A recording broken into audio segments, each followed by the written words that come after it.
ስሜት ተምራት ይባላል። አመሰግናለሁ። ስሜ ተምራት ይባላል። አመሰግናለሁ። አሁን የምናቀርብላችሁ መዝሙር 136 ነው። በእጅ ስም እናነባዋለን። መዝሙር 136 ምስጋና በቅብብሎሽ መዝሙር።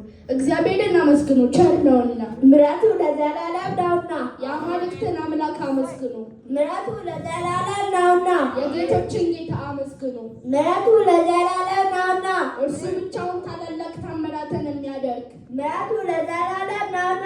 ሰማያትን በብልሃት የሰራ፣ ምሕረቱ ለዘላለም ነውና። ምድርን በውሃ ላይ የዘረጋ፣ ምሕረቱ ለዘላለም ነውና። ታላላቅ ብርሃናትን የሰራ፣ ምሕረቱ ለዘላለም ነውና። ፀሐይ በቀን እንዲሰለጥን ያደረገ፣ ምሕረቱ ለዘላለም ነውና። ጨረቃና ከዋክብት በሌሊት እንዲሰለጥኑ ያደረገ፣ ምሕረቱ ለዘላለም ነውና። የግብፅን በኩል የመታ፣ ምሕረቱ ለዘላለም ነውና። እስራኤልን ከመካከላቸው ያወጣ፣ ምሕረቱ ለዘላለም ነውና። በኃያል እጅና በተዘረጋች ክንድ ይህን ያደረገ፣ ምሕረቱ ለዘላለም ነውና።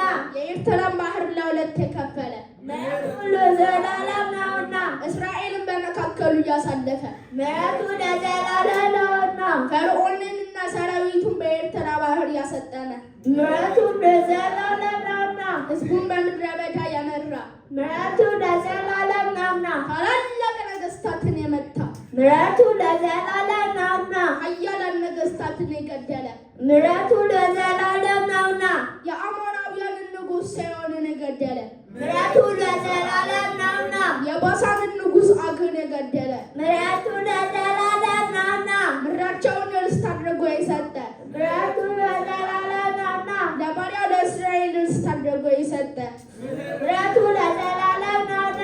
በውርደታችን ጊዜ ያሰበን፣ ምሕረቱ ለዘላለም ነውና። ከጠላቶቻችን እጅ ያዳነን፣ ምሕረቱ ለዘላለም ነውና። ለፍጡር ሁሉ ምግብን የሚሰጥ፣ ምሕረቱ ለዘላለም ነውና። የሰማይን አምላክ አመስግኑ፣ ምሕረቱ ለዘላለም